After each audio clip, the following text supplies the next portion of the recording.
தமிழக அரசு மக்களுக்கு பயன் தரும் வகையில் மாதந்தோறும் ரேஷன் பொருட்களை விநியோகம் செய்து வருகிறது.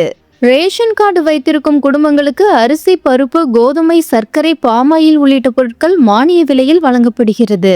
தற்போது முதலமைச்சரின் தாயுமானவர் திட்டத்தின் கீழ் 65 வயதுக்கு மேற்பட்ட முதியோர் மற்றும் மாற்றுத்திறனாளிகளின் இல்லத்திற்கு சென்று ரேஷன் பொருட்கள் விநியோகம் செய்யப்படுகிறது. முதலில் பயனடையும் முதியோர்களுக்கான வயது வரம்பு 70ஆக இருந்தது.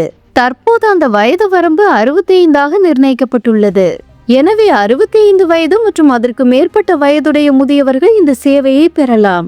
இன்று முதல் 6ஆம் தேதி வரை சென்னையில் 15 மண்டலங்களில் சிறப்பு விநியோகம் நடைபெற உள்ளது. சென்னையில் உள்ள ஆலந்தூர், அண்ணாநகர், பெருங்குடி, சோழிங்கநல்லூர், தேனாம்பேட்டை, திருவொற்றியூர், அடையார், மணலி, மாதவரம், தண்டையார்பேட்டை, திருவிக நகர், ராயபுரம், அம்பத்தூர், வலசரவாக்கம், கோடம்பாக்கம் ஆகிய 15 மண்டலங்களில் செயல்படும் 990 ரேஷன் கடைகளின் விற்பனையாளர்கள் அத்தியாவசிய பொருட்களை வீடு தேடி விநியோகம் செய்ய வேண்டும் என அரசு அறிவித்துள்ளது.